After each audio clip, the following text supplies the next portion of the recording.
What's going on, guys? Welcome back to Full Court Talk. This is podcast 58. We're getting up there, but how you guys doing? All Good, good as man. Good, always. good. Good to be Yes, here. sir. We got a good one. So for some reason, the NBA wants to, or they have thoughts of playing outside. So we'll get into that, much like the MLB's Field of Dreams game. And then, which players do you anticipate to make the jump forward for the upcoming season? And which teams do you expect to surprise people? And which teams do you think are going to disappoint a lot of people? So very simple, but should be a fun one. But what do you guys think about the NBA potentially playing outside? Do you guys think it's a good idea? Or do you guys think it's just stupid? That's a terrible idea, bro. You're like asking for an injury. Yeah, exactly. It's like because obviously we all hoop outside. Like blacktops are scary, Yeah. to say the least. Like it's a hazard to play on the hardwood in the arenas they play in. I mean, good on the NBA for just like coming up with ideas, pitching them out, but I think they should definitely keep this one in the drafts because there's no way players sign up for that. Yeah. Yeah. I'm gonna have to agree with Miles. I think it's a horrible idea.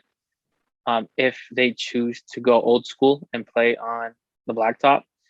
I think the only way it works, and it's still risky, and it would have to be a lot of money involved, but building their own outdoor court with hardwood, kind of like what they did for some of the Mexico games. Yeah. I think that's the only way it works. Another plus side is the fact that it's outside. Obviously, we're still in the pandemic. It's going to be a little bit safer like that for the crowd, but player wise, like, it might be even a little bit harder to play. The weather, it depends where they do it. It might be windy, it might be cold, stuff like that. Like, there's a lot of factors to consider if you were to play outside. These NBA players, they're not as good as us, when we play. I'm just kidding. Yeah, because like a lot of us, like, we're used to playing outside, right? Yeah. Like, we don't have the luxury of going into the gym as often as others, especially right now. But Yeah. I agree with Miles. The only way it works is if they build their own court. And I know there's some nice outdoor courts. For example, that one court in New York, where it's Rucker. just Rucker, and there's another one where it's just like outdoor, like overlooking the city. I'm not sure if it's Dykeman. New York. I think so, but yeah. So that's what I actually have in my notes over here. So I think excitement wise, like, think of Rucker Park, but more professional, organized. You know what I mean? But that actually takes the fun out of it, because Rucker, like, you can interact with the crowd, and like, for example, when KD dropped 66, Kobe pulling up, stuff like that. But yeah, there's a lot of things to consider. Only way if it works is if they're very careful, because if they're trying to preserve the players, that's not a way to do it. Yeah. It would definitely be crazy to see like them playing at Rucker or Dykeman or like Venice Beach, but Yeah. logistically, there's just no way. There's too many factors coming into it. Like we said, like the outdoor space. Not only have to worry about the rain, you have to worry about the wind. You have to worry about the hardwood or the blacktop. I Yeah. guarantee if LeBron was inserted into that game or the Lakers in any capacity, he would sit out, no matter what kind of fee or like anything that he would have to pay. He wouldn't play. There's just no point. There's no way he'd risk it like that.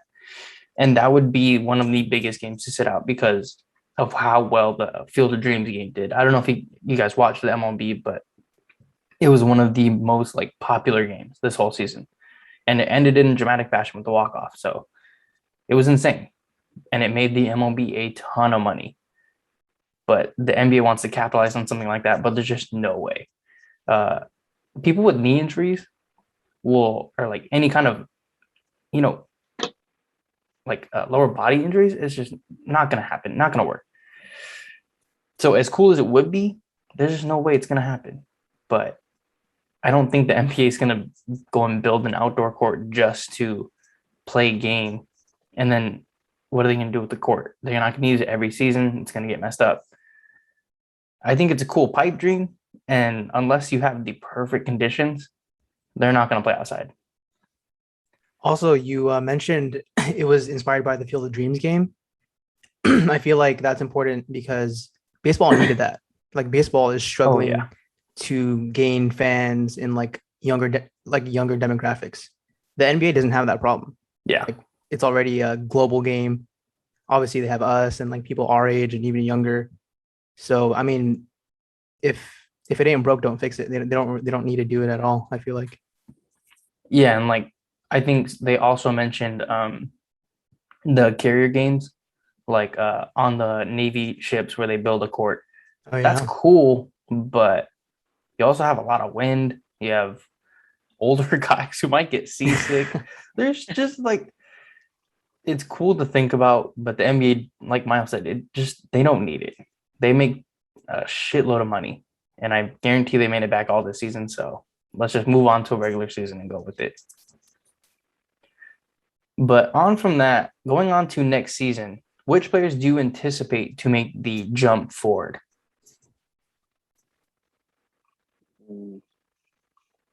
Um, Sorry guys, dealing with technical difficulties, but I will say this: the best interview in the NBA goes to Anthony Edwards, and I think he makes the jump.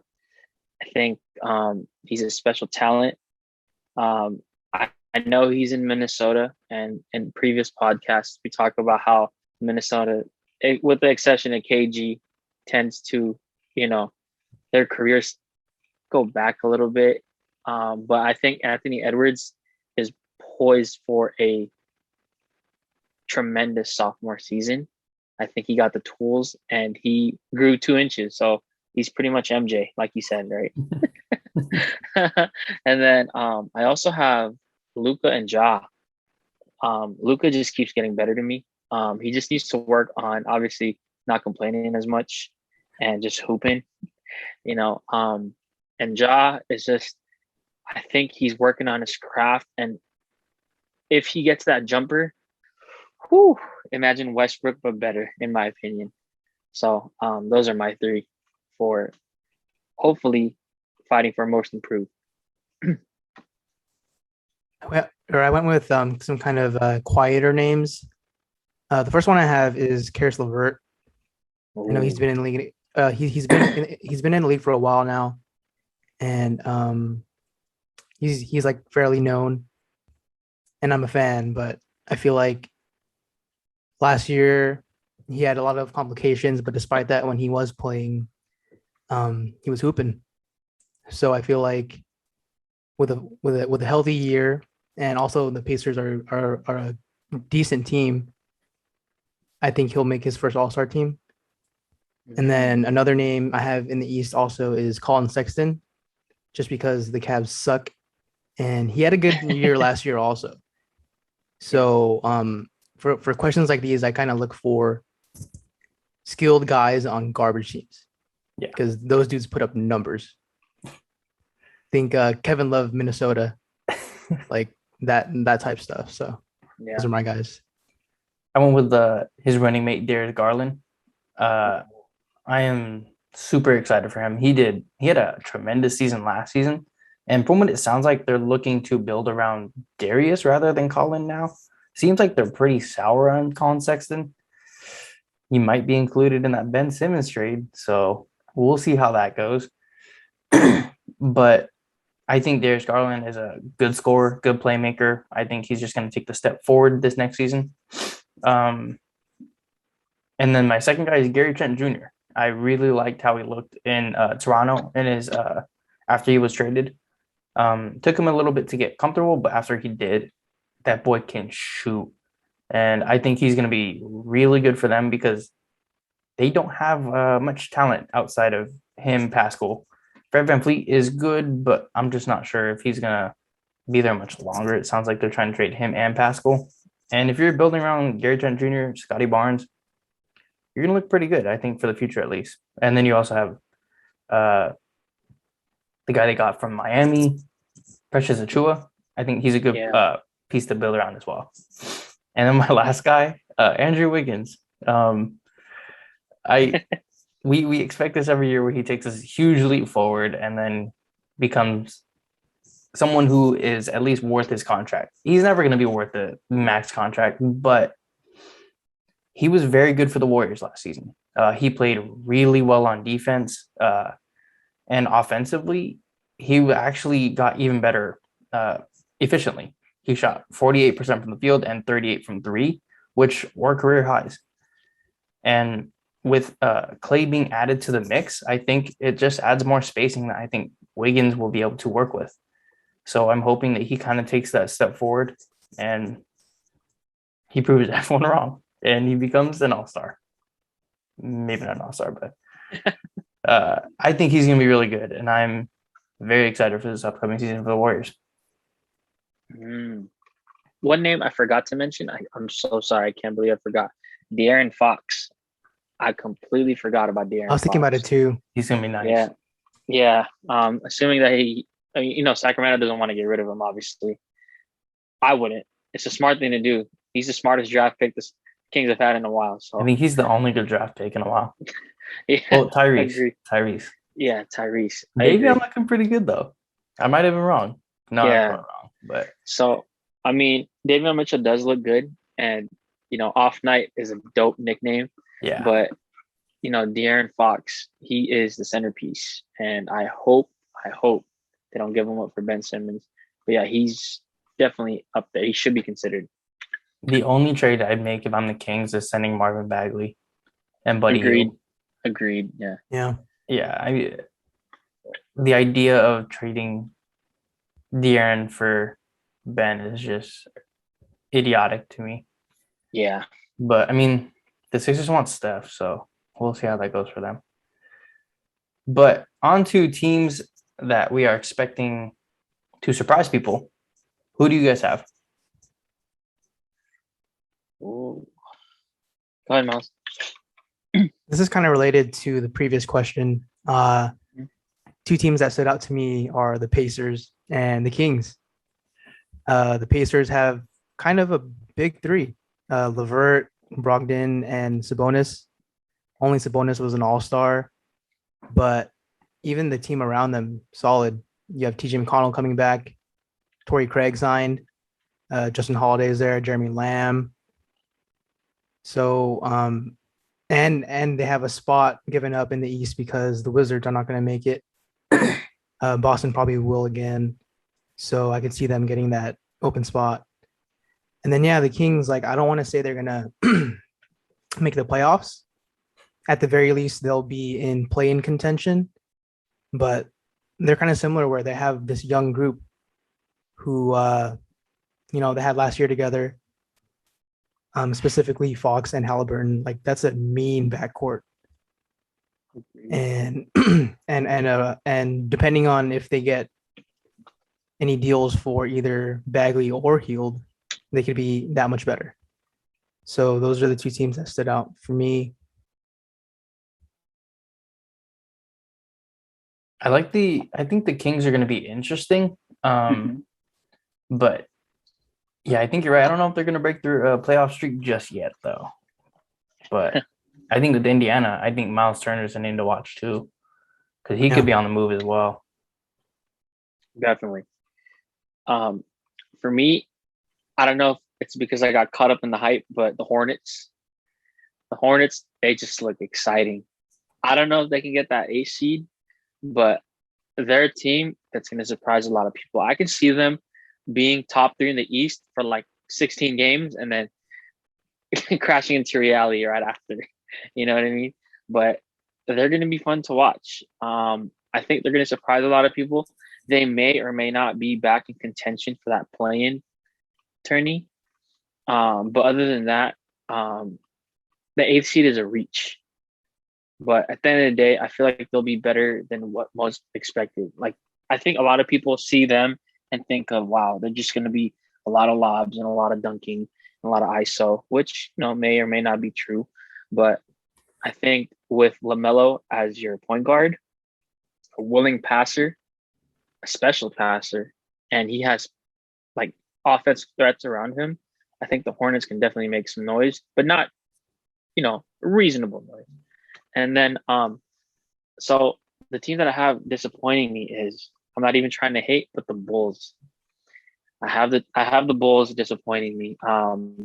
As much as I want to say that they're going to be contending for that sixth, fifth, or even seventh seed, I just don't think that they have it in them. It's their first season together. A lot of the pieces that they have is kind of awkward considering who and what they signed. But I love Zoe, love Caruso, obviously, but as we talked about in previous podcasts, we just don't know what's going on with Chicago, right? In a good way, because everybody wants to go there, right? They just signed my guy Stanley Johnson. I'm happy for. I hope he gets an opportunity over there. But yeah, it's just people want to go. Players want to go to Chicago. I don't know if it's the rich history behind the team or Billy Donovan, but one way or another, as much as I want them to make me eat my words right now, I don't see it. So yeah, we'll see, I guess. Yeah, I think the Bulls are going to be interesting. I'll get to them in a little bit, but for a surprise, I have the New York Knicks. Actually, looking at the Knicks, they had a good offseason. They signed Evan Fournier, Kemba Walker, and I think something that's kind of underrated, they're getting Mitchell Robinson back, who didn't play damn near at all. He played 30 games, I believe. Evan Fournier and Kemba Walker plug holes on the offensive end where they definitely struggled in the playoffs. I think had they had one of those guys in the postseason against the Hawks, they could have won against the Hawks. I think putting Julius Randle in, you can honestly guard him in a box and one, and you would have been fine. I think the Knicks kind of just got stalled on the offensive end. Defensively, they are still one of the best teams. And that's thanks to Tom Thibodeau. But they had a great offseason. They now have a two-headed monster of point guards of Derrick Rose and Kemba. Then you also have Emmanuel Quickley. And then you have Evan Fournier. They have a really good, solid squad. I could definitely see them getting close to that contender title, but not going to quite make it just yet. It honestly just matters on Kemba Walker and his health. If Kemba Walker can get back into what he was, he could be very nasty. So we'll see what happens with them. And like CJ, I have the Hornets. I think they're a very fun team to watch.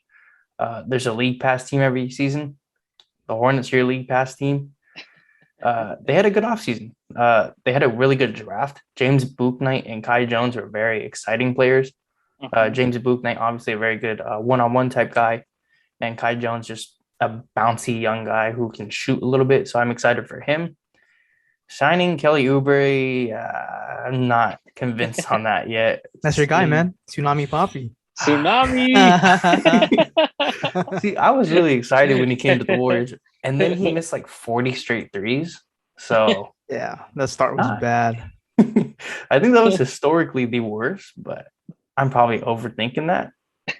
He was really bad, and I don't know how he's going to fit into another passing offense because he just doesn't understand the passing thing.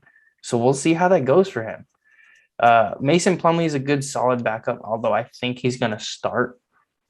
But they're a young team with talent, and I think they're going to take steps forward, and they might be in that play-in or 8-7 maybe. So we'll see what happens with them. And for disappointments, I also have the Chicago Bulls. They were very active during the offseason. I think they were one of the most active bottom feeders. Getting DeMar was kind of a no-brainer, but it was gutsy. You get a guy that honestly has become underrated as he's gotten older. A lot of people still think he's not that good, but he's a 25 point per game guy who can. He's a good playmaker now, 6 to 5 assists a night. He's actually pretty good on defense, and he can play that the 2 through the 4 now. I think the Spurs did a lot of help with him. They worked with him a lot, and I think he was a really just good player. Any team would love DeMar. I think the only thing that's going to hurt them is the lack of shooting on the Bulls. Yes. And the thing is, like, I think about it, and like I can name shooters, but I just don't know if they have enough. Yeah. Vucevic is a really good shooter for a big man, but he's not going to consistently hurt you from deep. Zach LaVine can only do so much. And is he going to take a step back because he's finally with the star? He's never played with a guy like DeMar. They struggled heavily after they acquired Vucevic. So does LaVine take a step back offensively? And then also Lonzo is a great facilitator and he's becoming a better scorer. But how is he going to fit into the mix with 4 or 3 other guys? Yeah. I don't see them putting up enough offensive power to help them on defense as well. I don't think defensively they're that good. Lonzo's obviously a great defender. Zach LaVine's okay. He's getting better. Patrick Williams is really good, but offensively he is dog shit. Vucevic he's a big body. He's going to be a good post defender, but how many guys actually post in the NBA anymore? Although they have a good team on paper, I don't trust them at all. I think they're going to compete with the Bucks and their big 3 of Chris Middleton, Jrue Holiday, Giannis. Hell no. Are they going to compete with the Nets and their powerhouse of KD, Kyrie, and James Harden? No. So I'm glad they went all in, but there's just no way they actually make any kind of noise other than making the playoffs. Maybe that's all they wanted to do. But I just don't see I see them being a disappointment because of how hyped they are going into the season. And the last team I have is the Dallas Mavericks. Dallas are in the midst of a very important season. And it might be time where Luka kind of steps his foot in and says, if we don't win now, I'm not coming back or I want to trade. Seems like he's unhappy, especially when the biggest move you have all offseason is getting rid of your franchise head coach in Rick Carlisle and bringing in Jason Kidd. I don't like that move. Obviously, we talked about it before. I'm not a big fan of him. I actually don't like him at all. But I'm glad they were able to re-sign Tim Hardaway, even though I think it was a kind of a stretch. I think he got paid a lot, but anything to keep good shooting and scoring. But I don't think it's enough to propel them into contention. So we'll see. There was one team I forgot to mention who I think will be a surprise. Hate to say it, but the Celtics. They low-key made some good moves this offseason. Yeah. And Tatum had some COVID complications last year. I see him kind of taking a leap and just them as a whole. Obviously, they picked up Schroeder on the cheap. They picked up Josh Richardson. They have Al Horford back, who I think will be really good off the bench. And especially being in Robert Williams' ear, because I like him a lot. He's a really good defender. Even though he's undersized, he's still a big, wide body. Yeah. And then in terms of teams who will be disappointing, I also have the Bulls. A lot of big names, unsure of the fit. I do want to give Billy Donovan some benefit of the doubt, but particularly the dynamic between LaVine and DeRozan, I'm very curious about. And then another team that I think will be disappointing, even though they don't really have big expectations, is the Pelicans. I don't know how you have 2 all-star caliber players like that and are not even in the news for anything. I guess they don't play that well together. I don't know. They did pick up Devontae Graham to replace Lonzo, and they also got Valanciunas by trading Steven Adams, but it's kind of clunky, and it's Willie Green's first year. I think they have an uphill battle. Yeah, I agree. I think Valanciunas was a good pickup until they traded Lonzo. Without anyone to get Valanciunas the ball, I think he's going to struggle, especially because Devontae Graham is not a playmaker. Your best playmaker that I can think of is probably Brandon Ingram. Yeah. He might take the point guard duties, which is not what you want out of your honestly best scorer. Actually, I'd be cool with it though. Like I think he'll run the offense kind of like a James Harden will, where he'll score well where he needs to, but he can also set guys up. Yeah, and I think as long as he and Zion can work together, it could work. But we haven't seen it yet. From what it sounds like, Brandon Ingram's not happy.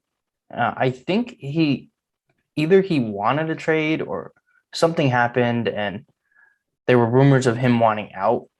Whether those are true or not, we don't know. But usually where there's smoke, there's fire. So it seems like Brandon Ingram wants out, and I wouldn't blame him. That Pelicans franchise is a shit show. So we've talked about them before. They are going to be very interesting this season. Zion keeps getting better and better, but with him potentially wanting out, Brandon Ingram wanting out, we'll see. Valanciunas might be their best player by the end of the season. That'd be tough. Imagine. Yep. He's putting up 30 and 30, still losing by 40. Oh, man. At least we all agreed on the Bulls, though. Yeah. It's like they're such a weird team. Like they could be as high as like the 3rd seed, but also as low as like the 11th or 12th. If they really don't work, it's going to be super obvious, super early. Mm-hmm. But that's going to do it for the 58th podcast. Appreciate you guys coming on. It was a lot of fun as always. Yes, sir. Yeah. But we'll be back at it again next Monday. So before we go, please like, comment, and subscribe. Check our social medias down in the link below. But that's going to do it for us. So catch you guys in the next one. Peace.